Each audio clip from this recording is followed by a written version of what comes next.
Oh, so sorry. Take two. Good evening.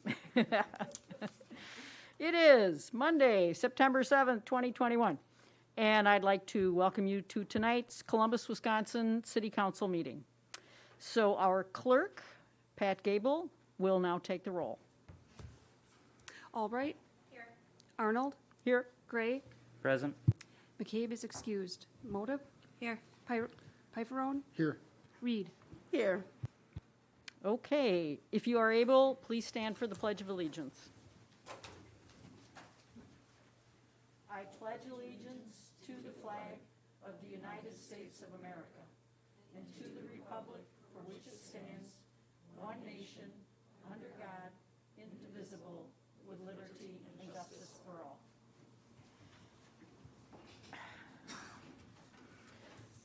So now I'm looking for a motion to approve tonight's agenda. Alder Gray will move to approve the agenda. I will second that. So it has been moved and seconded to approve tonight's agenda. Is there any discussion? Hearing none, all those in favor, please signify by saying aye. Aye. Any opposed?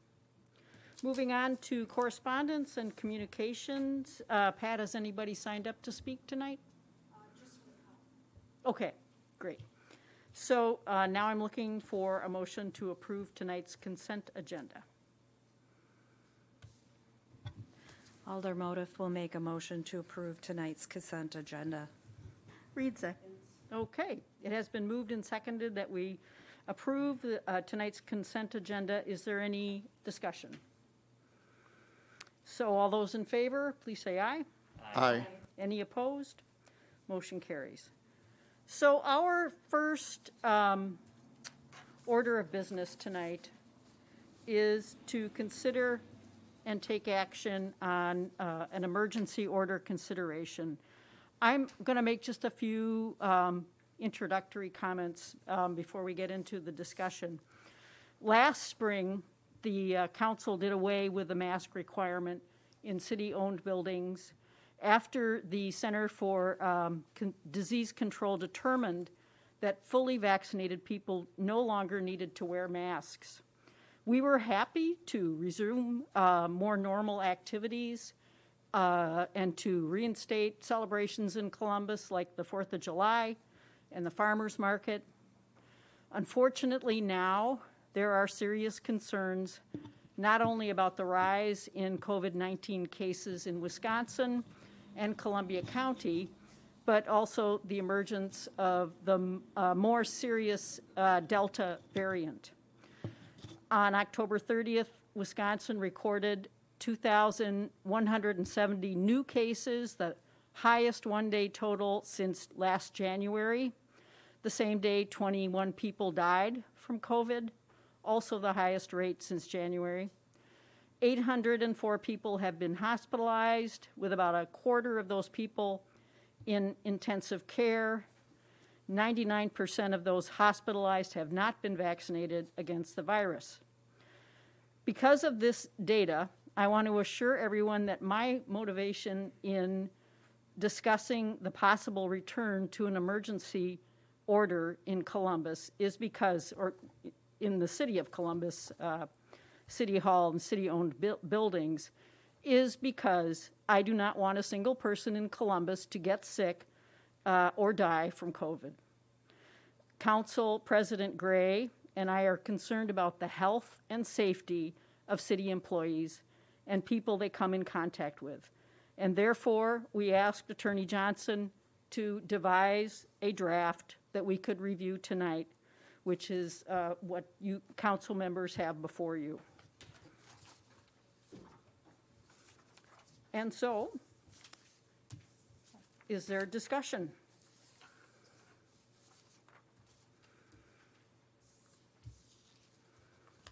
So I only have one page. Am I missing something? Oh, yes.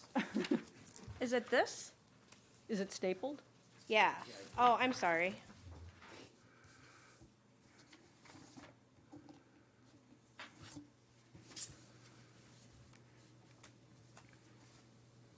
I just add something quick, if I may. Yes. So I understand that for council, this is the first view of this, since this is, like Mayor Arnold said, a draft that we're looking at, so we didn't have it available for everyone ahead of time. So I would just like to remind everyone that we are looking at this from a health and safety aspect of the city employees, their families, and everyone that they come in contact with. I would encourage you to try to set aside personal beliefs and political reasons and look at this simply from that aspect. With that said, I think giving everyone a few minutes to read it over would be good.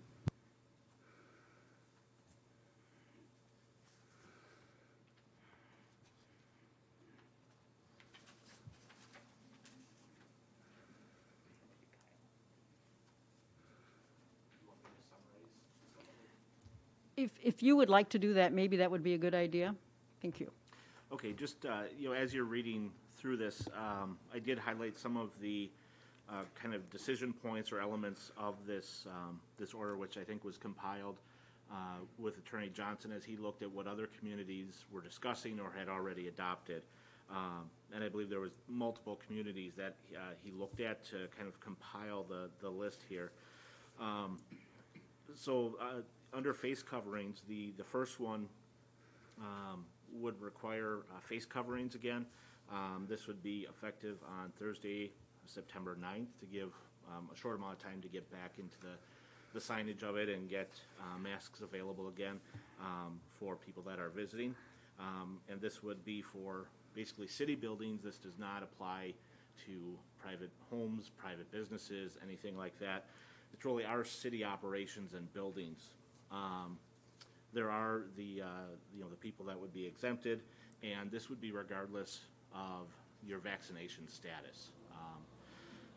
The normal exemptions too for eating, drinking, if you're communicating with someone that is deaf or hard of hearing, those would remain in place to allow us to continue somewhat normal operations. The next, number 2, is the testing and vaccinations. And this would do one of two things. This would either require people to provide documentation of vaccination by October to give people time to complete that. As an alternative, they would be allowed to provide tests that showed that they were negative, so that they're coming into the workplace in a continuing negative COVID status. For elected and appointed officials with committees and commissions, if they're not vaccinated, they wouldn't need to get tested. They would be able to attend their meetings remotely via Zoom, which would be one of the things that returned under this emergency order, would be the use of Zoom as a meeting platform. And then third, which is really the basis for it, would be the declaration of an emergency like before, and then gives the council the flexibility to address the conditions to maintain operations in response to kind of an uncertain and ever-changing status. Thank you, Ian. Thank you, Kyle. Does anyone have any other points that they'd like to bring up, or questions, concerns they have about this draft?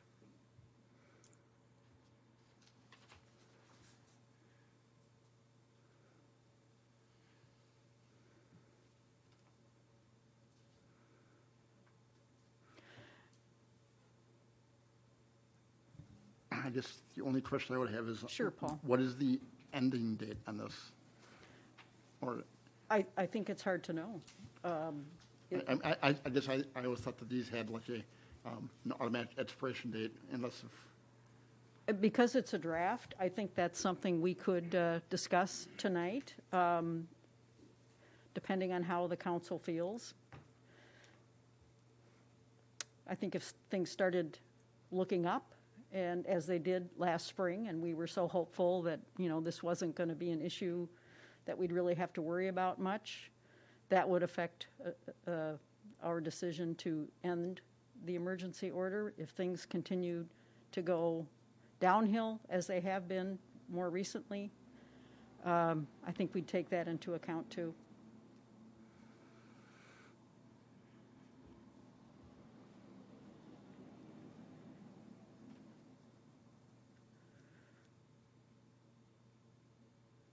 I want to make sure everybody has enough time to sort of digest this, read it, think about it. So if you have any issues, please, feel free to bring them up.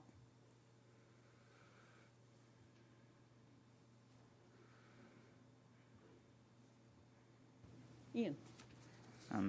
So just to expand and clarify things as you guys are reading through everything, Kyle mentioned that it would be a vaccination or a testing, weekly testing. The vaccination records would be given to the city clerk. They would be kept separately. They would not be shared. They would not be something that people would have access to. They would just be kept in a separate file so that we know whether or not someone was applying to that. The same thing with the testing. Like that's not open. That's not something that's going to just be sitting out for people to see. And as far as this draft is concerned, the question that Alder Piperone brought up, this one would be in effect until rescinded. So that is, if that's not something that the council collectively would agree upon, we could put in a date instead of until rescinded. That's definitely up. All of the key points in this are up for conversation. We can alter this before moving forward. So if anyone has any strong feelings one way or the other on a key aspect, now is the time to bring it up. I think we should leave it as until rescinded, just because we don't know what's going to happen in the next couple months. Trina? Oh, while I would like to be hopeful and give a date, through the end of the year, unfortunately, I'm in agreement that it probably should be until rescinded. And then the only thing I'm noticing different from, the main thing I'm noticing different from our previous one is under like 3B. This requirement applies regardless of whether a person has received one or more COVID vaccinations.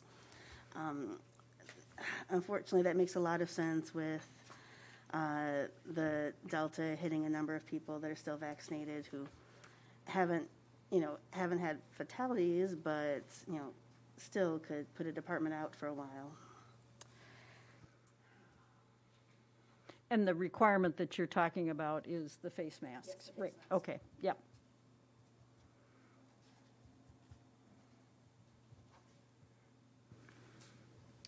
Ian? I would echo both Alder Motive and Alder Reed, and I think for now leaving it until rescinded.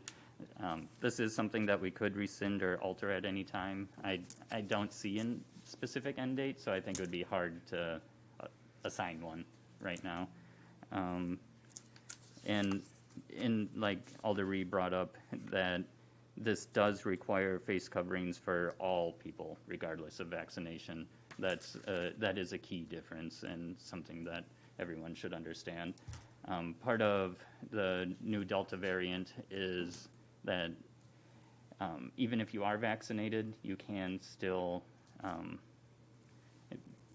be infected with it and shed the virus to others and infect others. Even though you will unlikely become severely ill, you can still spread it.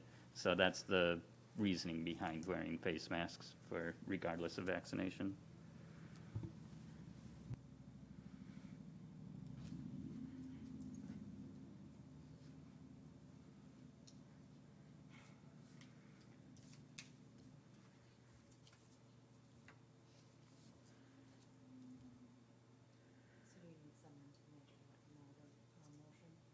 If people are comfortable with the discussion, I am looking for a motion then. Alder Motif will make a motion to accept the resolution of the City of Columbus Council declaring a state of emergency and creating a COVID-19 face covering and testing vaccine policy.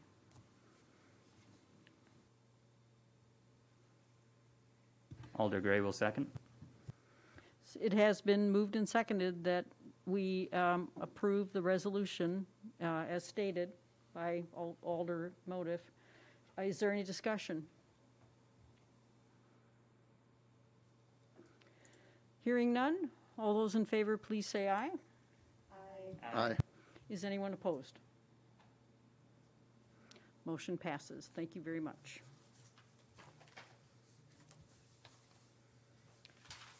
Okay, moving on. Now I have to find my agenda. Okay.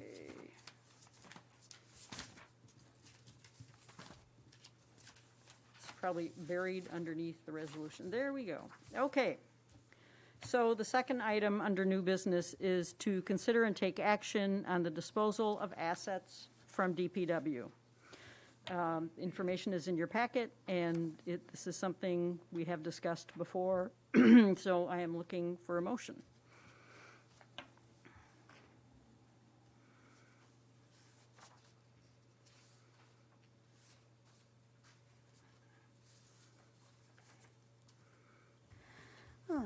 Read motions for Public Works to dispose of the listed assets in accordance with our disposal of assets policy. Alder Motif will second. It has been moved and seconded that we take action on the disposal of assets from DPW by disposing as indicated in the information in our packet. Is there any discussion? All those in favor, please say aye. Aye. Oh, do we need a roll call for this? Okay, sorry.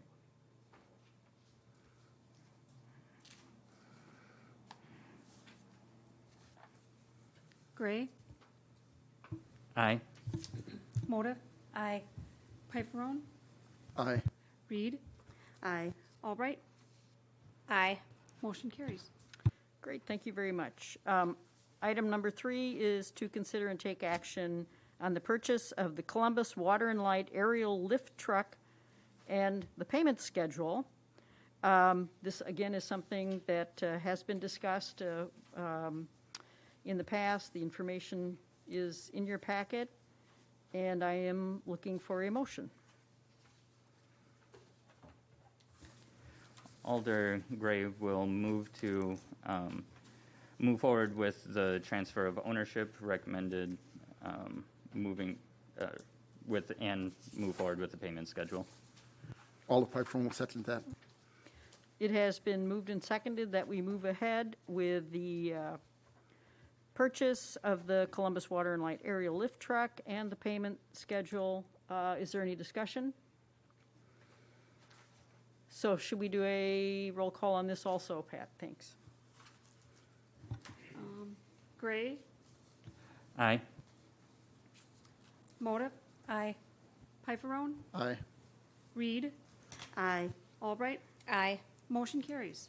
Great. Okay, moving on to number 4. Consider and take action on the Plan Commission conditional use permit for Culvers. And I believe Matt has some updated information for us.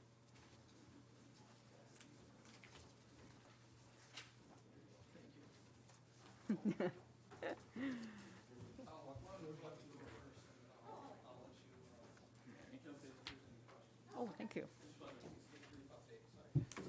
All right.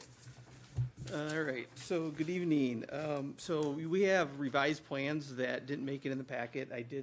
They should be routing. Paul, looks like you haven't received it yet, so there's an extra one for you. So after the last meeting, and after some discussion with staff, they essentially revised the plans. They removed 5 stalls kind of on the southeast portion of the site. They've bumped out the island so that basically forced traffic to come out the southernmost aisle and kind of get in the queue. for the drive-through facility. So with these additions, staff was comfortable with the circulation, that this won't cause issues for the parking areas and also cause issues potentially for backing out into the right-of-way. They did remove some parking.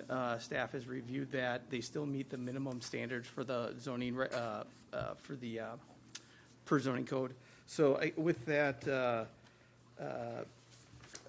staff is recommending approval. The applicant is here for any questions. I guess with that, I'll turn it over to council.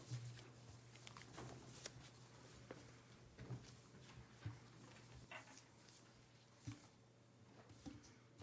my name is Danielle. I'm with the Building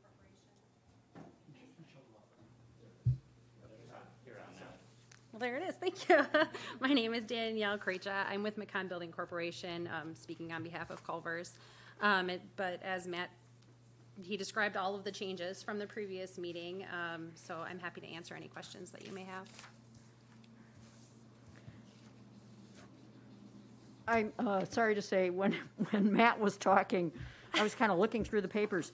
So can you clarify for me, when you come in from Dick Street now, I think the plan that we had heard before was that you were going to have to turn right and go around, and now is it? Correct. You can fully go around all of the parking two-way with this. But can you still go straight into that? To go into, I mean, so you could go straight and then turn right and then go around. So you Okay. absolutely, if you go in and want the drive-through, you can get to it that way. Okay. They'll have directional signs, though, that would push people to go towards the right and flow properly. Okay, and so it's not going to be an issue with cars backing up into that space anymore because Correct. I see what you've done there. Yes. Okay, that was the only question I had. Thanks.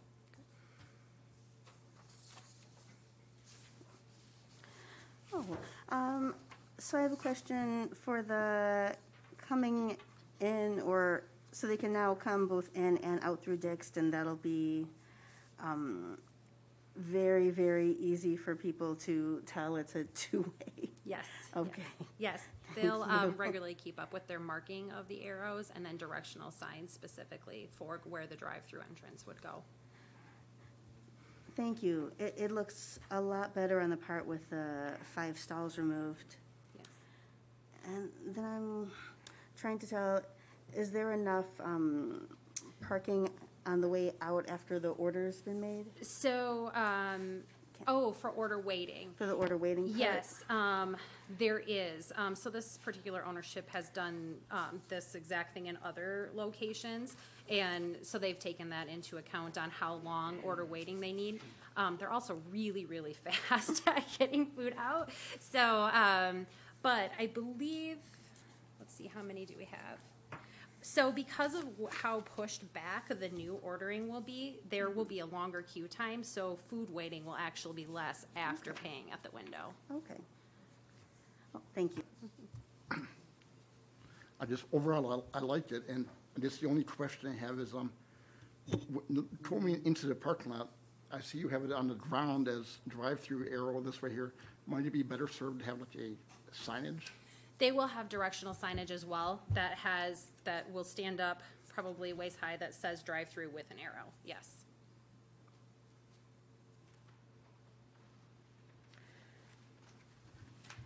I have a question, but it's more for the city and for clarification. I have noticed on other conditional use permits that we have started putting in language of permit shall terminate when the grantee sells the property to a third party. However, that's not in this conditional use permit, and I'd like clarification as to why we are not consistently doing that. So we talked about this a little bit, and Matt can add to it here in a second. You know, I think one of the issues, and we're talking about at an earlier agenda item, and it involves a later agenda item, but I think essentially the difference between the two conditional uses is one of them is adding a subcomponent to an existing operation, and the other conditional use that we'll be looking at tonight is it's the actual use that's the condition. So in this case, this is sort of a accessory use subsequent to the main business operation, where the other one is the actual operation. And so I think that plays a lot into it, and the scope of the change. They're adding a drive-through lane with another order window or another order board location versus, again, expanding, significantly the footprint of the operation. So I think that's the difference, and conditional uses are specifically conditional because they're all so unique, and they all have such different impacts on the areas that they're located. So by their very nature, you're going to see some different things in each one, and I think it's actually supported too in statute. Matt, do you have? Well, yeah, we can understate statute under chapter 23:7 DE4. We can put specific conditions on, most notably duration, transfer, and renewal of permit. So if we wanted to say every conditional use permit, every 5 years it has to be renewed, theoretically, we're within our statutory authority to do it. And to Kyle's point, since I've been here, the types of conditional use has varied. I mean, it's ranged from 5 acres of new development to reoccupying a new space to, in this case, having a drive-through facility. So some are more on the lower end of the spectrum when it comes to development and how it impacts our community. Some are, as I said, rather substantial on our community, and every use is different. So there's not going to be one universal glove that kind of fits all for these conditional use permits. So it is going to be as on a case-by-case basis. So, Thank you for taking the time to clarify that. So are there any other questions? Okay. In that case, I am looking for a motion.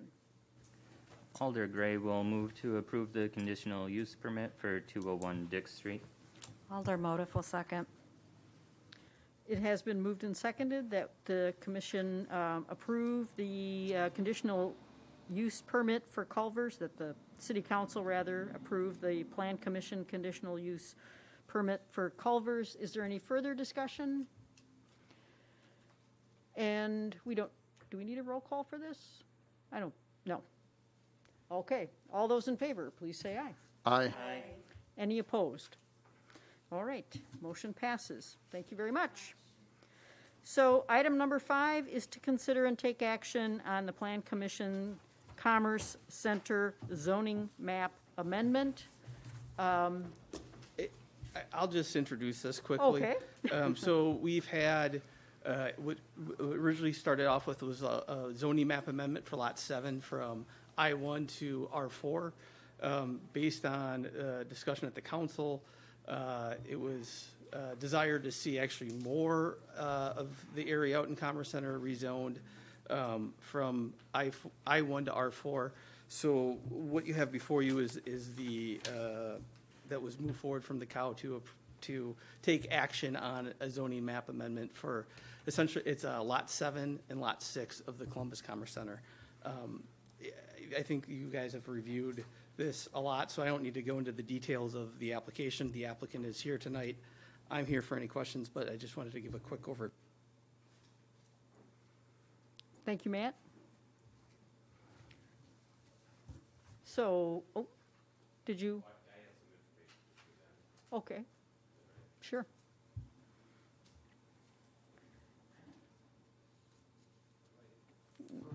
Is that right? Yep, you got it. So when we met at the Committee of the Whole, I think there was... Can you introduce yourself? Oh, I'm sorry. Jim Hartung with ACS RBHS LLC. Thank you. When we presented at the Committee of the Whole, I think there were some additional questions on the neighboring use. And I think it was my homework to get some additional information, which I did. Can I pass this out to them? Is that all right?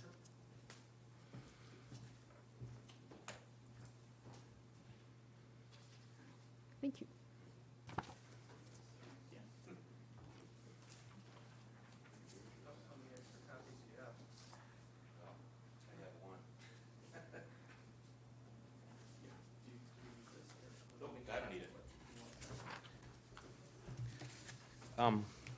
So basically, what I included are a couple different things. I think the concern was twofold. One was safety. I think there was a concern that if there were any children that would be occupying the apartments, that there was a safety factor in terms of what potentially this this customer that hasn't fully developed their plans yet, but what their site plan really was going to be. And so I talked with this individual, and it's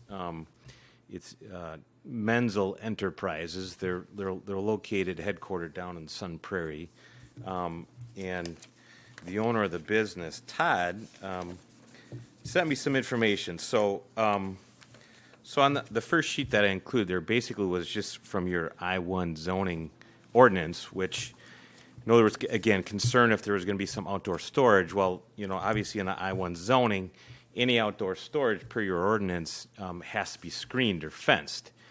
And so I highlighted those areas. And then on the next several pages is Menzel Enterprises facility down in Sun Prairie. They've been down in the Sun Prairie Business Park for since 1984.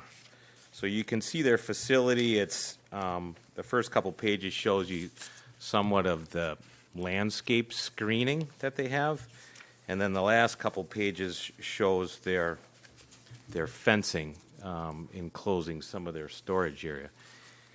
And so the owner, Todd, did indicate that all of their facilities are clean, well maintained, and fencing of steel, so no view of what is stored, if any. Said they've been in Sun Prairie since May of 1984. They're a full-service towing, automotive, and fabrication facility. Their intention is to start building actually dump trucks, tow trucks, and landscaping trucks in the future for new sales opportunities in the Columbus area. And so that's what they're looking to grow here, even though they have not finalized their plans as of yet. And again, the last couple pages, when it was brought up at Committee of the Whole, kind of struck my memory of having these conversations with this group when we were negotiating our purchase contract with them. And the last two pages are an excerpt from basically our offer to purchase with them. Line number 6 is essentially them acknowledging that if they were to do any outdoor storage, that they would provide some form of landscape screening from our property on Lot 7. Then you can see the exhibit that I included. That was, again, part of our purchase contract with them, showing where the screening would need to be. So again, and based on our site plan, really, that's just going to screen. There's only 15 units that essentially are facing their property. So it would be to provide screening. So not only would you have the fencing for storage and aesthetics, but also then you'd have some landscaping as well. So I think that was what was brought up at the Committee of the Whole, so I figured I'd just present that to you folks tonight. Thank you for the information. Yep.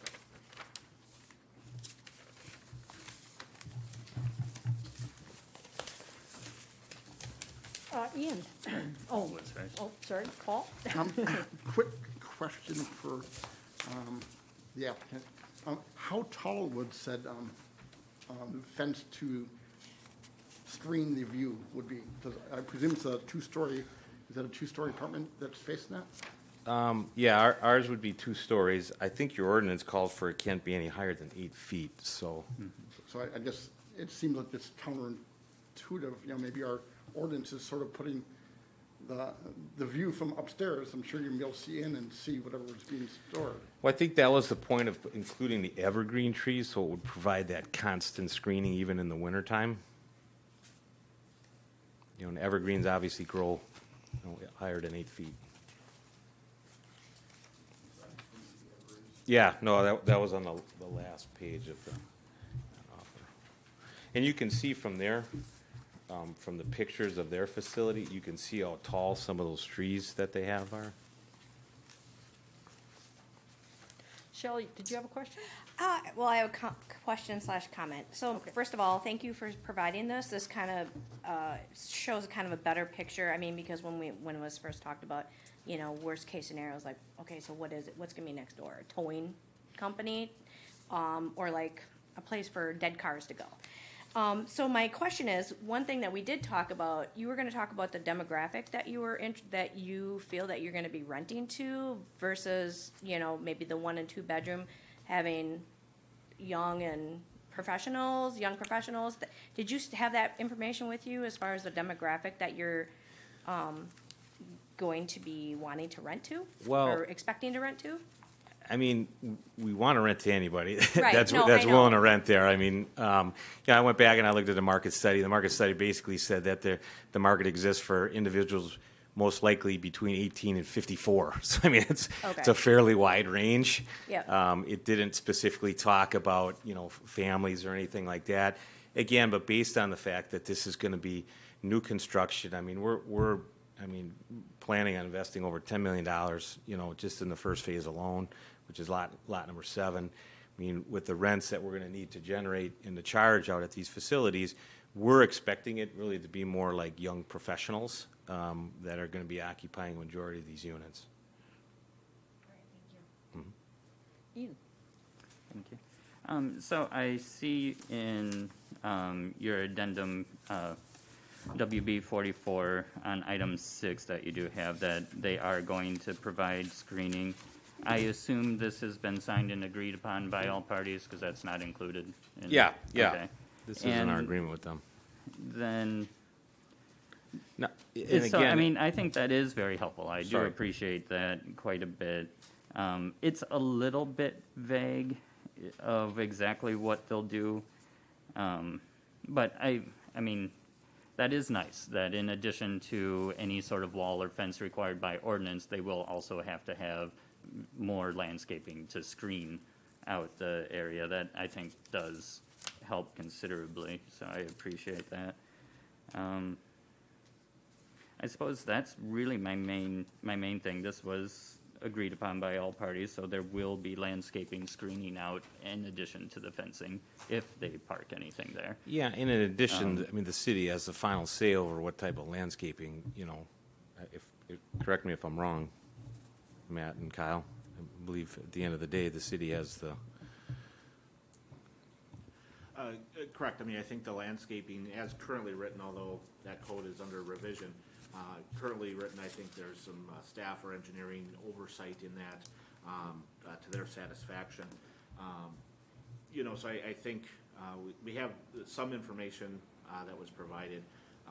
Likely, whatever, if this is approved this evening, the burden then shifts, I think, to the next parcel, and then whatever they develop is going to have increased expectations, similar to probably Gates Automotive, who was, you know, kind of limited and restricted by conditions on what they could and couldn't do just across the street from these parcels. So, you know, that next decision will be, you know, I think under increased scrutiny to make sure it is a good neighbor to residential. And I think it's important that, you know, that's something that the applicant knows and can represent to anyone in the real estate transaction, because, you know, there's a lot of conflicts that can occur, and that's what a lot of this discussion has been about. So if approved, I think the burden then goes to the industrial parcel.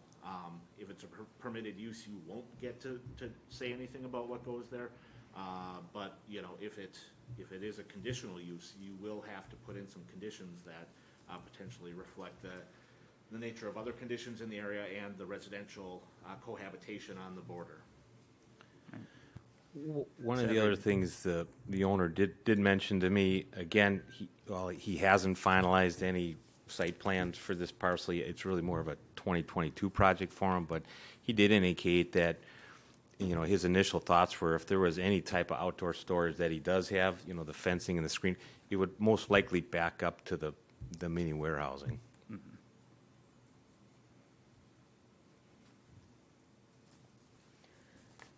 Any other questions or any other concerns? I guess I am looking for a motion. Alder Albright can make the motion. Okay.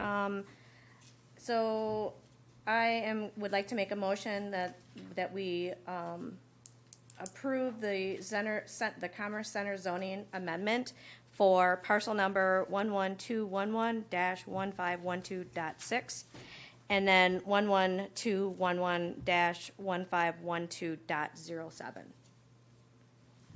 Alder Piper will second that.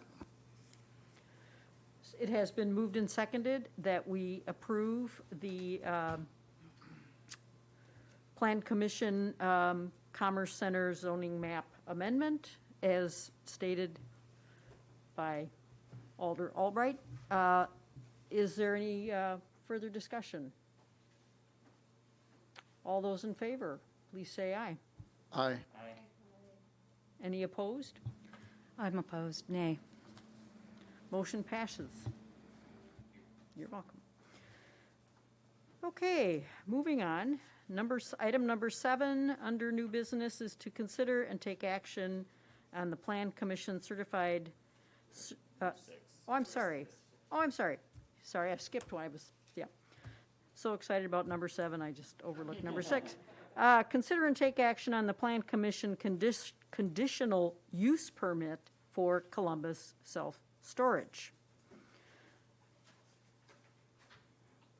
And again, we've discussed this. Matt, you want to?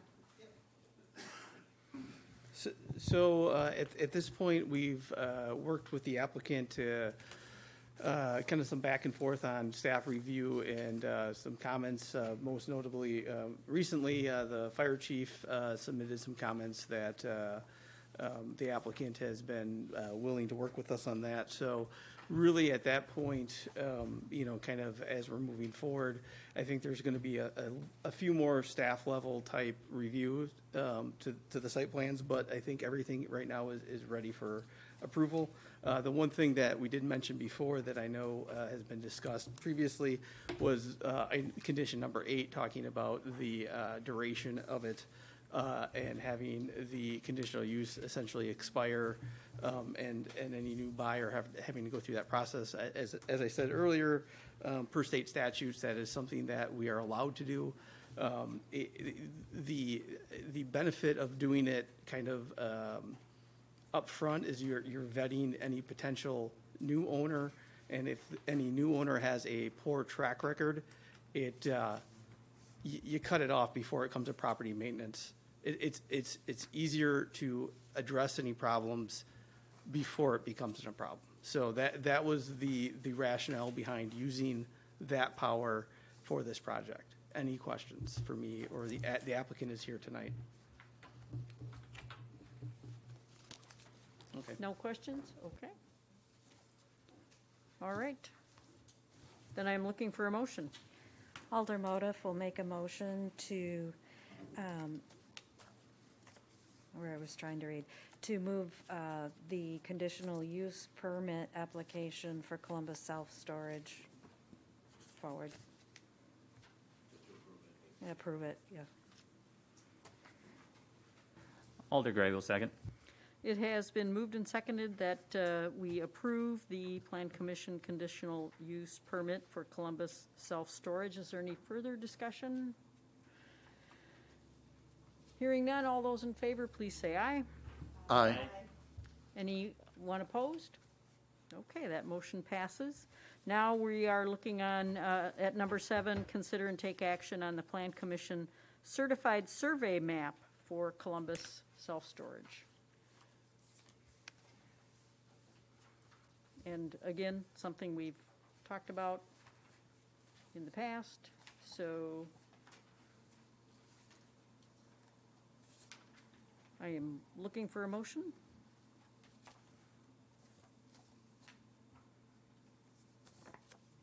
Alder Gray will move to approve the certified survey map for the Columbus self-storage. Alder Motif will second. So it has been moved and seconded that we approve the Plan Commission certified survey map for Columbus self-storage. Any further discussion? Hearing none, all those in favor, please say aye. Aye. Anyone opposed? Motion passes. Okay. Moving on, we are now at number 8, consider and take action on task orders from Rupert Milkie for the CDBG projects. Tell me again, what does CDBG stand for? Community Development Block Grant. Thank you, thank you. Community Development Block Grant Projects. And again, these are some items that we discussed previously. And so I am looking for a motion.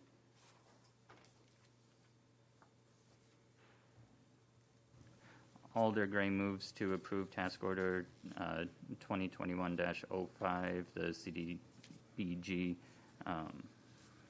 program or projects. And do we want to take these in 2 parts? Because there's also the grant admission task order. Should that be a second motion? Or should we do them? You could do it either way, just as long as specifically both task orders are called out so that the motion reflects clearly that we have authority for both, or do one motion, vote, and another motion. Okay. Alder Gray amends his motion to approve task order 2021-05 and task order 2021-06. Alder Albright will second that. Okay, it has been moved and seconded that we approve the task orders from Rupert Milkie for the CDBG projects, task order number 2021-05 and task order number 2021-06. Is there any discussion? Hearing none, let's do a roll call. Motive, Aye. Pifferone, Aye. Reed. Albright. Gray. Aye. Motion carries. Great. Okay. Item number 9 under new business is to consider and take action on city treasurer and city administrator position descriptions. So Kyle, is there anything you want to talk about with this? It's really a 2-part, items 9 and 10 are related. Item 9, if there's no questions on the changes that we had submitted before for the position descriptions, those could be acted on independently. Okay. So I am looking for a motion on number 9. Alder Gray will move to approve the job descriptions for the city treasurer and city administrator. Alder Motive will second. It has been moved and seconded that we approve the position descriptions for city treasurer and city administrator. Is there any discussion? Hearing none, all those in favor say aye. Aye. Any opposed? Okay, motion passes. And then item number 10 is to consider and take action on the city treasurer recruitment firms. And Kyle, do you want to talk about that? Yes, so just a quick update. The applications were due today. We did receive several applications. Looking just kind of briefly, because it was due today, I feel like there is probably a sufficient number of candidates that have experience and would likely make the cut for interviews if that's the way we go. I think some of the people that applied previously and had to bow out for different reasons, we're seeing some return interest, which is encouraging. So I think there's one of 2 ways we can do this, or maybe 3. We can just go ahead and do the recruitment internally and hope for the best. We can say we've tried that before and it didn't work out and we've struggled and we need to move. So let's go with the recruitment firm. Or middle ground, I think you could authorize us to conduct the interviews, and then in the event that we don't find a successful candidate from within that, to authorize me to sign the contract, but again, only in the event that the recruitment fails and we don't have a candidate to bring forward to employment.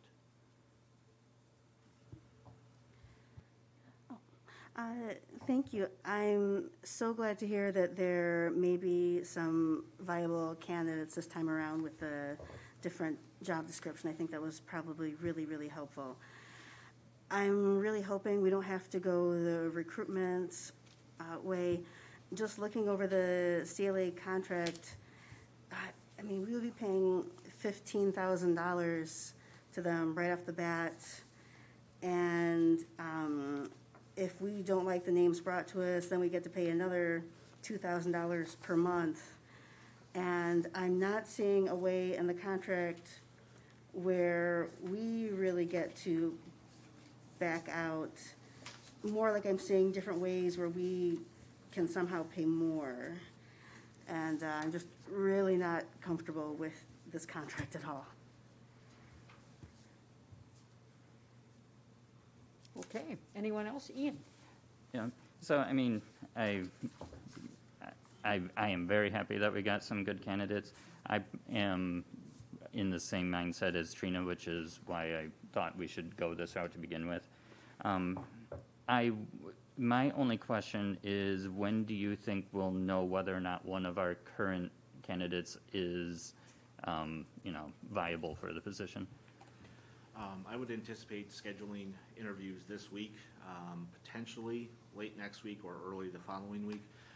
And then within, typically you have a pretty good inkling at the conclusion of interviews. You do some background and some reference checks to really kind of fill out the picture. But I would think within 2 to 3 weeks, we should definitely, if there is a good candidate that meets our expectations and kind of, we think, fits with the duties and objectives of the position, I think we could have a signed employment letter within 3 weeks. Okay, well then, I mean, if we're looking at 2 to 3 weeks, we'd be back to another meeting anyway, that we could approve this if we needed to approve the contract to move forward. So, I personally would like to just do everything in-house for now, and then if need be, we can discuss it again at our next meeting. Okay. Is there an expiration on the contract? Like, do you have to tell them by a certain time, or will they allow us to try and then? Yeah, I think that, they're aware of the time frame and kind of the structure that we were bringing forward, that we were, while we were entertaining their contract, we were also trying on our own, hoping to not need their services. So I think, in 2 weeks or 4 weeks, I don't think so much time has elapsed that they're going to bail on their offer. So, I mean, I think we're still within the time frame. And the other thing with the contract, if there's certain elements that we're concerned with, just to make sure we're keeping both tracks kind of operating, if there are any specific elements that you'd like discussed or looked at for change, if you could let me know, because then in 2 weeks or 3 weeks, or in 2 weeks or 4 weeks, if we need to bring that contract back, I can bring back a better contract, hopefully, than what you have in front of you, to eliminate any of those concerns too. Awesome. Shelley? I'm exactly on board with Trina. I take issue with a few of the paragraphs in the contract, especially if you don't hire somebody within 90 days, well, what if we don't get adequate candidates within 90 days? I mean, we are hiring for a higher end position, so, it is a little bit harder to get those people to apply. And I also agree with Ian that we have time. I agree we need a better contract if we go with CLA, but I also think that we have time to be able to say, let's do this at the end of the month if we need to.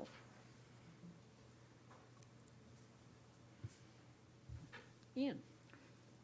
Perfect. Then with that, I would like to make a motion to keep recruitment in-house and to table the contract. Reed seconds.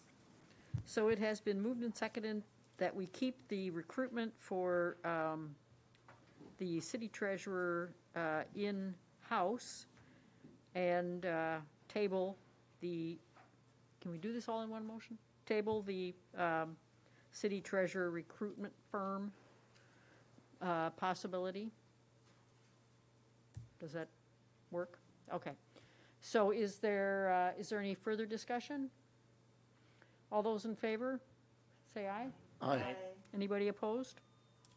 Okay, great. Okay, item number 11 is to consider and take action on claims in the amount of $154,156.55. So I am looking for a motion. Alder Pfeiffer will make a motion to approve the claims in the amount read. Gray seconds. So it has been moved and seconded that we approve the claims in the amount of $154,156.55. Do we need a roll call? We do. All right. Motive, Aye. Pifferone, Aye. Reed, Albright, Gray, Aye. motion carries. Great. So the last item on the agenda is the report of city officers. All right, thank you. A few items, we've been talking about the budget, and budget work is definitely in full swing. Department heads have submitted their requests, and we're entering the data, getting the salary spreadsheets updated. There's still a long way to go, and there's some numbers that are still kind of hanging out there, and they will be for sometimes even a month or more. But you'll get to see your first draft of the budget on September 21st. So that will be when kind of you get to see the first blush of what we're looking at and to see if it matches expectations, and we'll go from there. But just know it is in progress, and we're working towards it. Second, Public Administration Associates, they've completed much of their field work for the organizational study that they're doing. If you haven't had a chance to return the survey, please do so in the next few days, just so they can kind of get that portion wrapped up. But we do hope to see a draft of the report in the next month or so, and so we can start sifting through and make sure that it kind of has captured the correct information and just start reviewing it. Finally, on a really positive note, we have a new communications and multimedia coordinator, and they'll be starting next Monday. David Bennett is joining us after his time in Marshfield, where he was a communications and media specialist, and he's got 10 years of experience in this community media realm. And so I think that I'm really looking forward to seeing what he brings to the table and what ideas he has to join the channel and make some improvements and show us something new and incorporate his ideas. So I think that's very positive, and I'm excited. And that's all I have. Great. Thank you so much, Kyle. First of all, I want to thank all the organizers, the vendors, and the shoppers who helped to make our 2021 Farmers Market a success. We met, they got together every Wednesday until last week, and very sad to see them end, but we're all looking forward to their return next year. If it's September, it must be time for Oddtoberfest, which is an event put on by our local Oddfellows group on the last Saturday of every September. And this year, that's going to be September 25th at Columbus Fireman's Park in the Pavilion. It's free. They have live polka bands. I guess what other kind of polka band is there? But anyway, ethnic food and beverages, kids area, car show. There's also going to be in the pavilion and I forgot, I was trying to find this on my phone while Kyle was talking. There's going to be an artist and author show, and I can't remember the name of it. I'm so sorry. My friend Julia Hoffman is one of the organizers. But they're going to have local authors and artists there to show their different books and paintings, and it's always a lot of fun. This is the, I don't know, 4th or 5th year they've done this. And that'll also be at the pavilion as part of Oddtoberfest. And the Friends of the Library, of which I am a member, is going to be doing something to promote the bookstore, which is the used bookstore right across the street at the Annex that day. I think they're going to be handing out coupons, so it should be a lot of fun. I also want to mention that the Columbus firemen, our firefighters, are going to put on their annual pancake breakfast this year in October. It's October 3rd from 6:30 to noon. It is going to be a drive-through rather than their traditional sit-down, but they're going to have the same delicious food, pancakes, eggs, sausages, ham, and sassy cow milk. And it's $8 for adults, $5 for kids, and that'll be at the firehouse. If you check their Facebook page, you'll get all the information about where you line up and so forth. Also want to put in another plug, just to keep it in mind for those of you who are looking to support downtown Columbus. In November, which seems far away, but it's not so far away anymore, the Small Business Saturday is on Saturday, November 27th. And this year, they're going to have the Stop, Shop, and Sip, which will include a wine walk. And they're going to be putting more information out about this as we get closer. So our next meeting is September 21st, and we will see everybody then. Thank you very much. I guess I now am looking for a motion to adjourn. Alder Pifo makes a motion to adjourn. Gray seconds. It's been moved and seconded. Any discussion? Hearing none. All those in favor, say aye. Aye. Anybody opposed? I don't think so. Okay, thank you. All right, that was a little bit longer of a meeting. I assume everybody wants a little break before Kyle. Sure. Let's plan for like 10 minutes. So that sounds good. Sure.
All right, good evening, and welcome to the Columbus Common Council Committee of the Whole. It is Tuesday, September 7th at 7:42 p.m.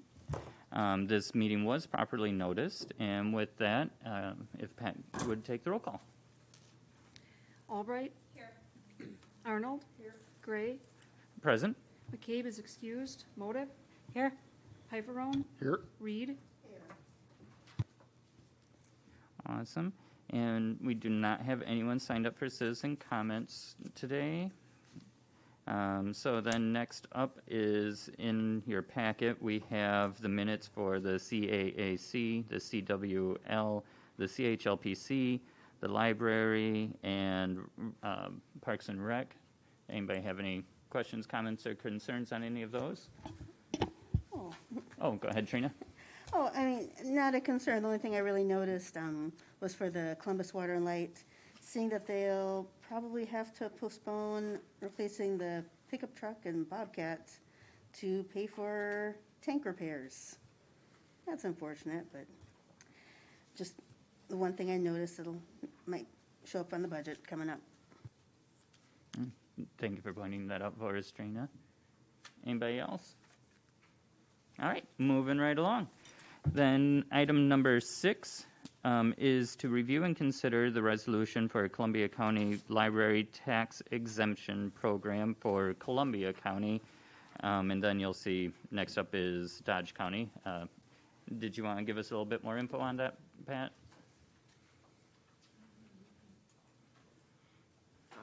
Sure, it's a sort of an annual thing that we do to exempt us from being charged for the county library tax at both Columbia and Dodge, because we do have property within the city boundaries that lies in both counties, although Dodge has no taxable value. And essentially, it's ensuring that if we're supporting a library in our own community, which we are, that we're doing so at a level that is sort of adequate or above the level that the county requires. So it's a formality so that it gets our citizens out of being levied the county library tax. Perfect. Thank you, Kyle. Everybody understand that? So tonight we're just, is everyone comfortable moving that forward to the next regular meeting for approval? Yep. Perfect. Then let's move right on down to item number 8. Review and consider a claim for damages, and Kyle will give us a bit more info on that. All right, thank you. So this past July, on a relatively nice day, not during a storm or anything like that, a tree limb fell from one of the trees in the tree border and landed on a vehicle in a driveway. They filed a claim with us. We forwarded that to our insurance company, and essentially, as the insurance company looked at what our liability was and what the loss was, they're recommending that we disallow the claim.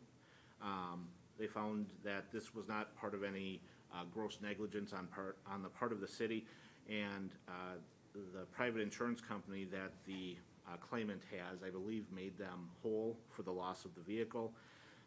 There is car rental expenses that I believe were unreimbursed, but essentially Geico or their private insurance will likely work with our insurance to subrogate that or whatever they do to work it out between the insurance companies, and they're recommending that we deny the claim. Everybody catch that? Oh, go ahead, Trina. Well, I'm agreeing with the recommendation that we should deny the claim. I do feel truly, bad that this happened, and I'm wondering what is going on with their own insurance provider, with looking like their insurance provider only wants to provide like about a third of the value. But that is not our concern. So that was the fair market value that they assessed to the car that was totaled is $8,800. They purchased a $26,000 car. Most insurance companies don't give you, like if you break something worth less money, they give you the amount that you break, not the amount that you purchase. So it does look kind of strange, and it is even kind of a strange request to ask for the difference. Like, they were reimbursed for the value of their vehicle already.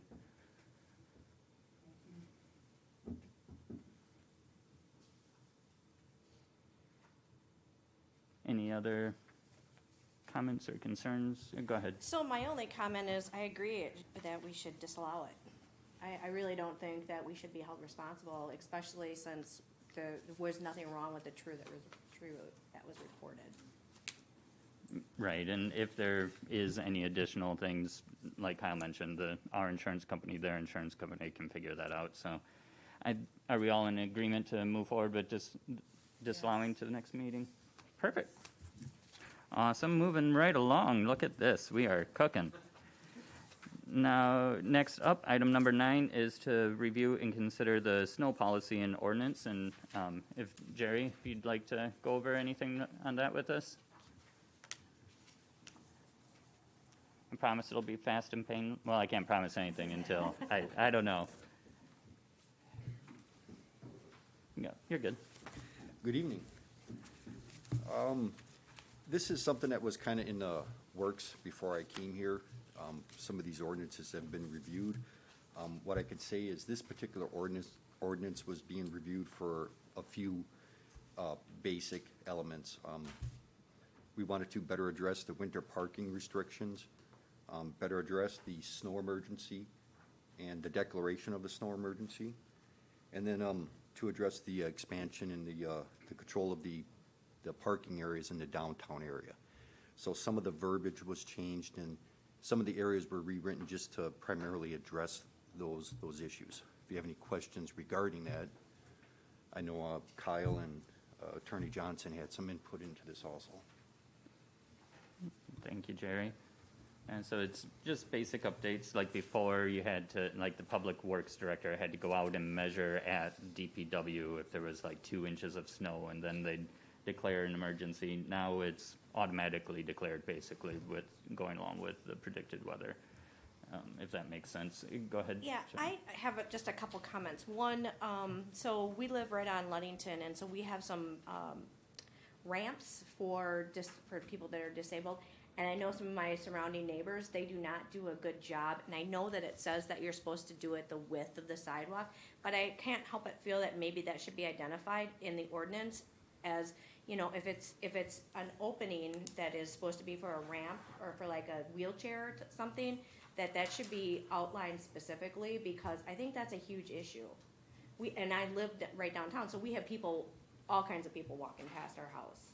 Okay. And then my only other comment, when the city is doing plowing, I was going past by the school, and I was coming up, and we had just gotten a dump of huge snow, and the snowbank was so tall, I personally couldn't see the car on the other side of it did not have a stop sign, and I was gonna go. I did call DPW and explain my situation, and she's like, okay, I'll let somebody know. I just wanted to point that out, that the snowbanks can get pretty high. Yes. When we've had a lot of snow. I think looking at the snow and ice control policies, I think every municipality struggles with that, and they all have their different concerns. That is something that DPW takes into consideration. The particular rewrite here was to better address the declaration of the snow emergency and the changes within it. I think all municipalities struggle with that. You know, what's a convenient snow emergency and policies for the citizens, as well as trying to make sure we can get a policy in place that allows DPW and Public Works to get out and do the job that they have to do and clear that. Regarding large snow piles, I think that's just a given. It accumulates. Sometimes you have a mild winter, sometimes you have blizzards. If you get those obstructions, I don't know if it necessarily is written in here, but calling Public Works, that's something that we would come out and definitely take care of. Okay. And I think that you can add ADA compliant ramps to the definition of sidewalk. Right, and that's really a huge thing for me, because we had just some of our, If we are updating this, that would be a good add, I think. I because we completely have agree. It's the note I just people, took, and yeah, coming he's back and absolutely forth right. to school, and some of those ramps are horrible. It's a very good point you made. I wrote it down right away. Yeah. I think the way Attorney Johnson worded it to be ADA compliant, we have to make Oh, sure. perfect. I don't know if there's an actual width or standard that says you have Right. to be as wide as a Just so you can sidewalk. get Some of them through. are different. But there is standards that says that you have to be ADA compliant. You have to allow for passage and egress, for wheelchairs and motor scooters. So it's a good point you make. We will address that. Awesome. Thank you so much for bringing that up, Shelley. Yeah. That was great input. Does anybody else have anything? So are we okay with moving this forward with the addition of the ADA compliance for ramps? And Attorney Johnson, you think that's something easy enough to add in time? Okay. Yeah, I'll put this in, after I run it by Jerry one more time, I'll put this in official ordinance form for the council. Awesome. Appreciate it. Thank you much, Jerry. Thank you for your time. Then moving right along, number 10 is to review and consider updated stormwater utility information. Kyle? All right, thank you. Just a couple items on the stormwater utility. We continue to work on that internally. There is attached the most recent draft stormwater ordinance. If you have a chance to read through that and have any questions or concerns, either now would be a good time to ask questions or just to let us know, so that we can make sure we continue to kind of hammer out the details. The big effort that Matt was helping with this past several weeks was measuring the amount of equivalent stormwater runoff units, the ERUs. That's the basis of what you're billed for in a stormwater utility. Basically, all of the single-family residences and even the side-by-side duplexes are really known quantities. We don't really do many measurements. We do an initial measurement of a sample and develop a average and sort of treat all of them the same. Then when you get to non-residential properties, you use whatever that average measurement is, which is your unit of equivalent stormwater runoff, and multiply it by however many times that site would fit. So someplace that is significantly paved may be 4, 5, 10, 20 units, depending on how large of a site it is.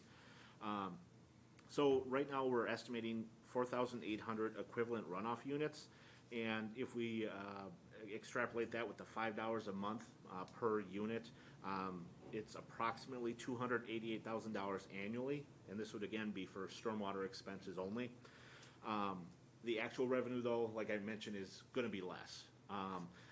Because what you're going to do with some of these larger commercial properties is you're going to establish a credit program where if they already have a retention pond on their site, or they have other stormwater management features that they've built into their project, there would be some credit for that, so that they would likely pay less than someone that has none of those features.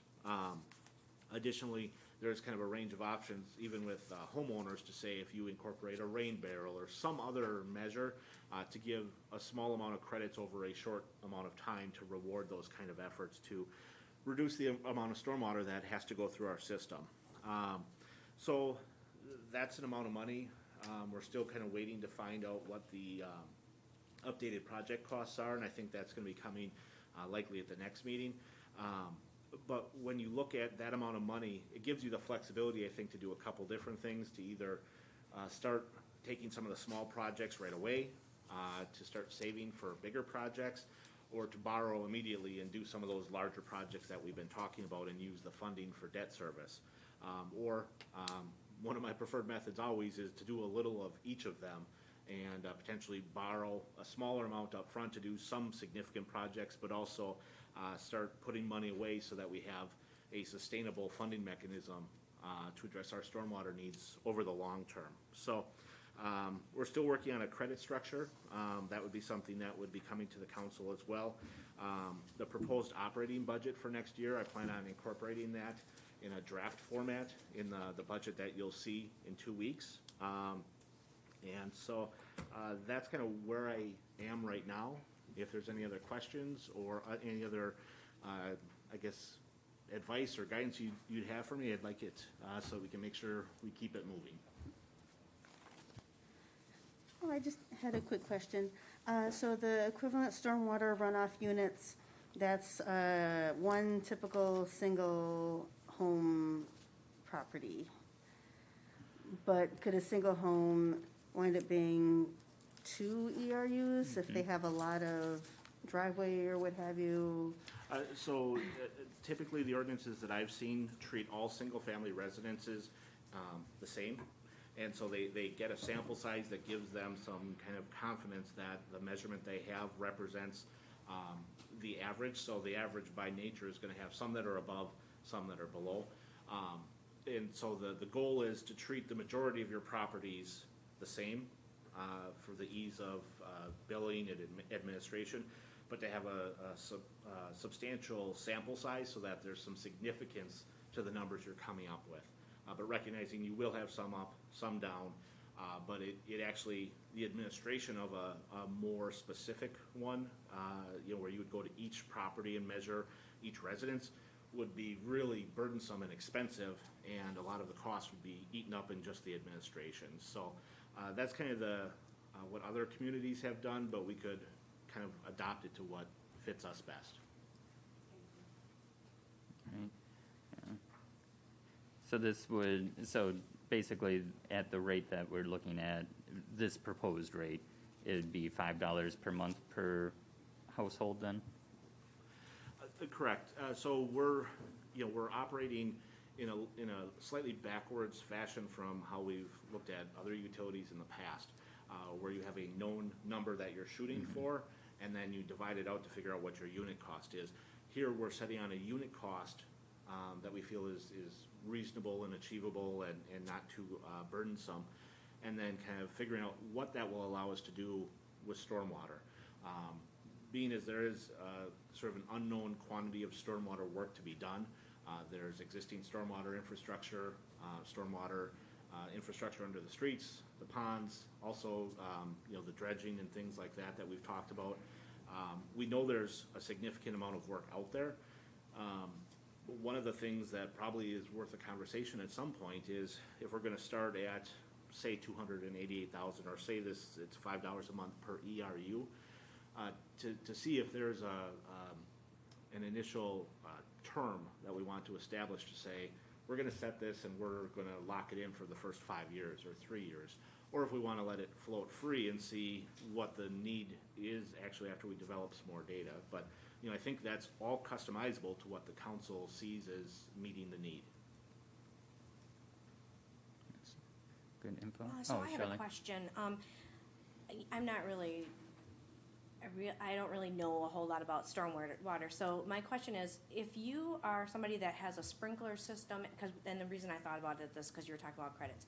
If somebody has a sprinkler system or somebody that has a lot of does a lot outdoor watering, and they use a lot of water, but the water is not being used, it's not going back to the sewer because it's being absorbed in the ground, is that considered a rain garden, or is somebody that uses, that has a sprinkler system and they use a lot of water for watering, that's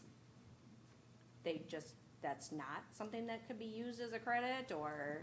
That's not, so the water you use wouldn't be what's in question. A rain garden would be something that would capture water. So that would be,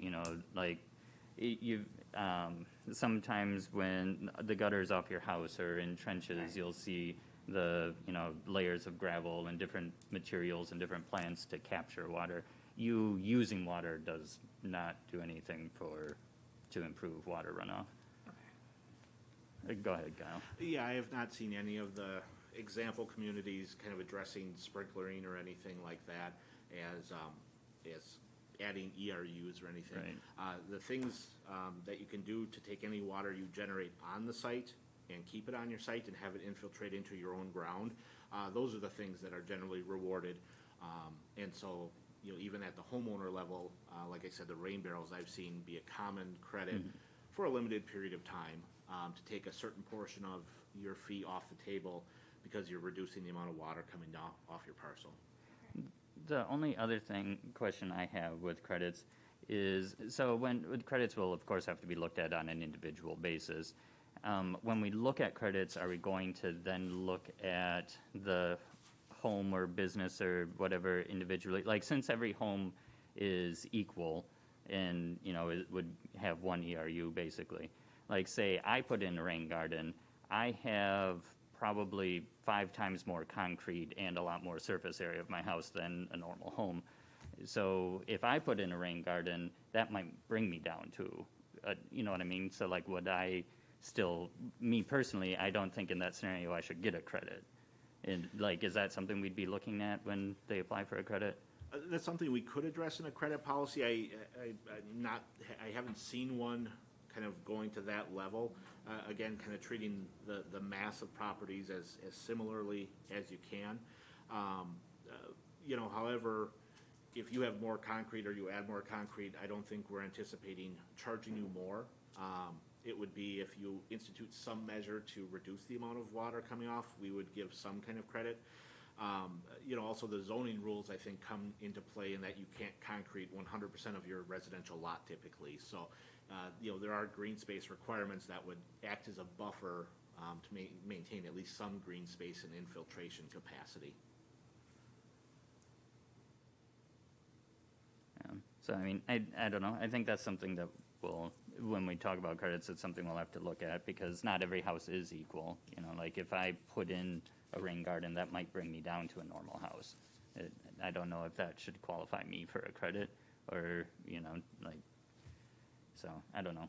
But then again, if someone's trying to do something to improve, maybe we should give them a credit regardless of the situation because they are making an effort. So, I don't know. Go ahead.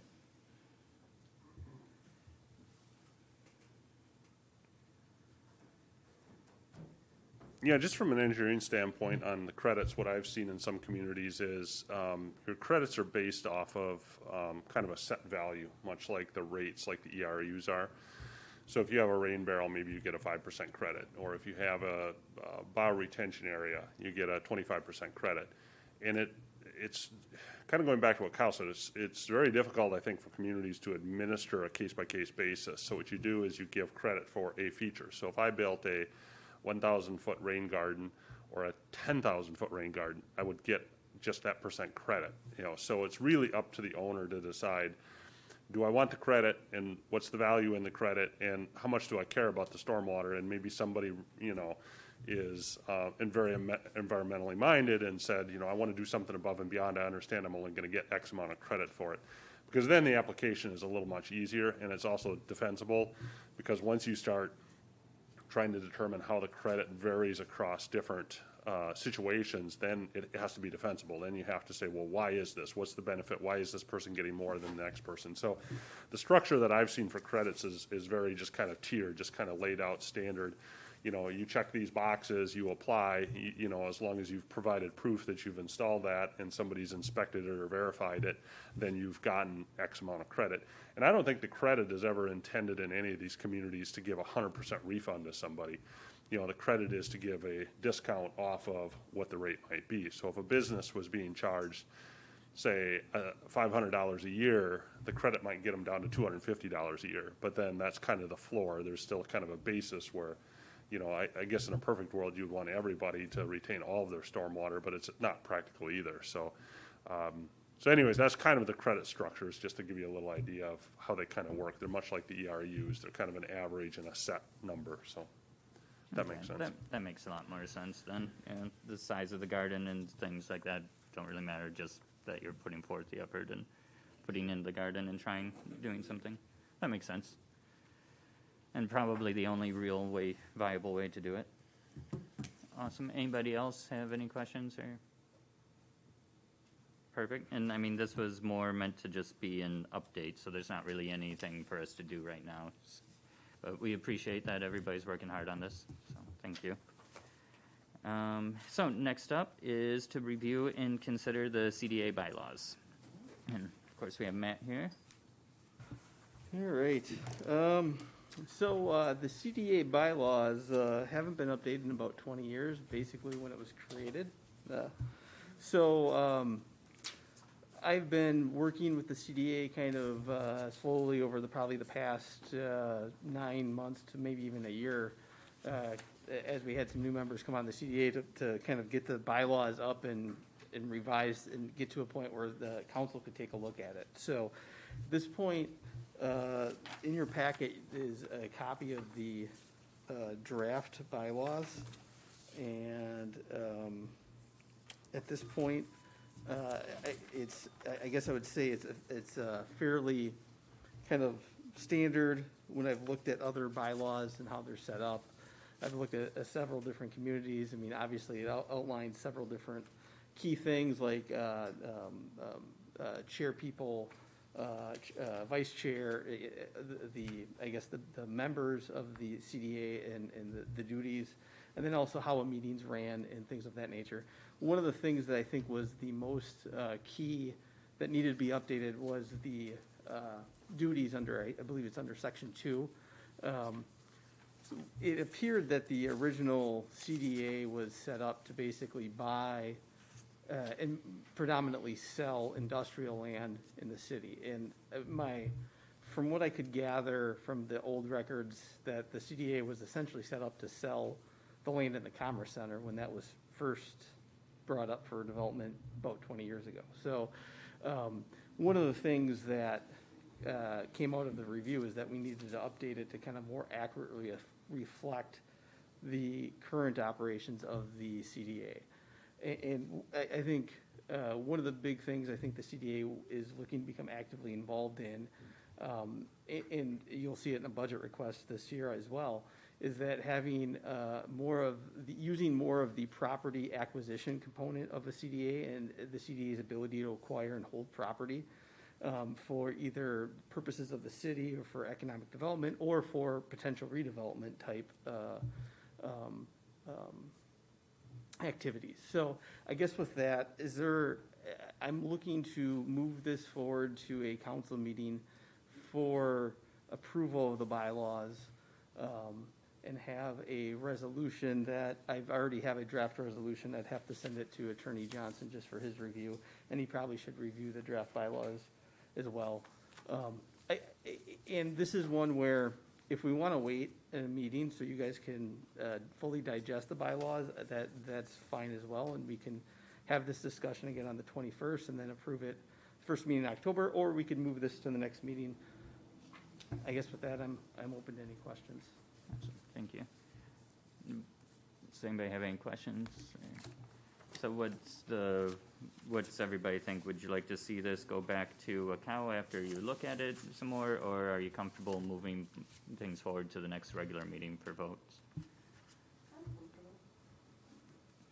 I'm just a little curious to know if there have been very many changes in what we have in front of us tonight from the original. This is basically a complete rewrite. The previous draft just, when I started this process, I started with the old draft and started to update it, and then I kind of realized that just wasn't very productive, and the wheels kept on spinning. So what I did was I found a couple communities that I liked and basically stole parts from the bylaws from other communities that I thought made sense for Columbus. Okay. And then obviously the CDA had a discussion on, do you agree with, how we have this laid out? And that's kind of how we arrived to where we're at, so. And would you say the CDA members now are pretty comfortable with what you've devised? Yeah, Sarah? I am on the CDA, and I helped him write this, and I'm very comfortable with this. Yeah, I was going to say, yeah, thank you. I guess my take too is that it looks fine to me. So I'm comfortable with it. Go ahead, Paul. I'm personally okay with it, but I think maybe waiting 2 weeks might be beneficial to our absent Alderman McCabe, and let him have a chance to fully digest it so he's not thrown into it, but. He's also Well, on the is he? CDA, Okay. and Yeah. we've Okay, been thank you. through discussions. So So- Mike's aware of this and he's comfortable with it as far as you Yeah, know? he approved it at the last Okay. CDA meeting. Thank you. Okay. And it was definitely a good consideration, but I suppose kind of moot in this point.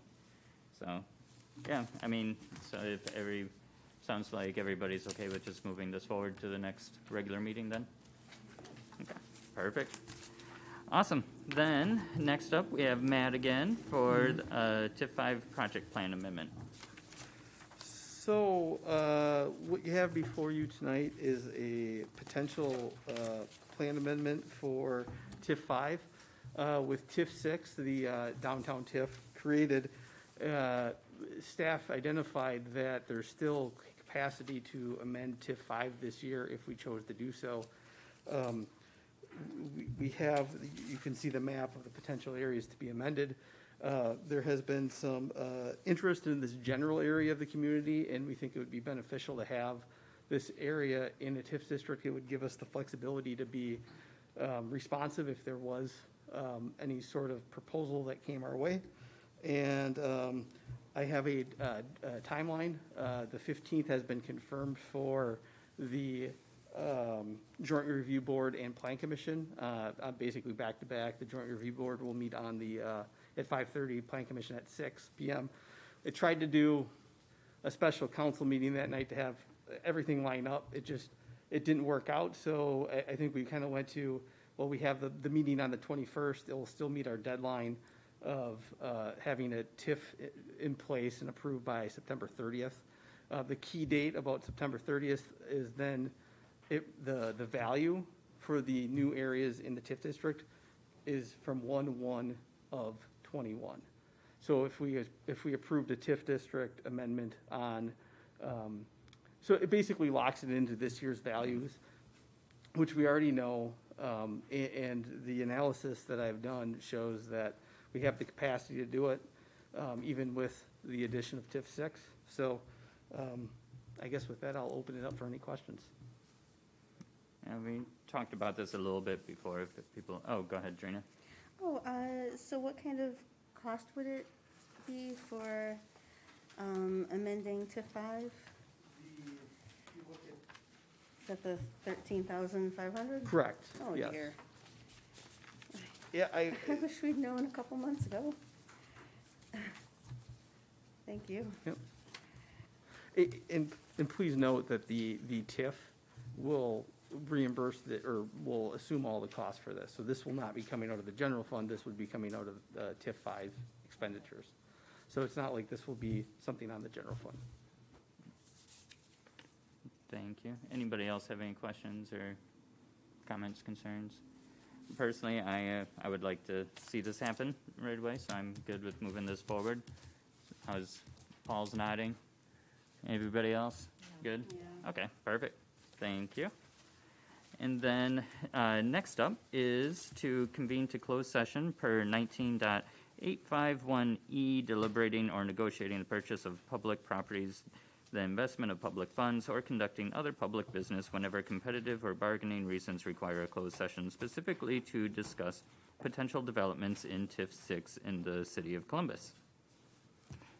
I will take a motion. Alder Motive makes the motion to go to closed session. Motion and second. Roll call, please. Arnold? Yes. Gray? Aye.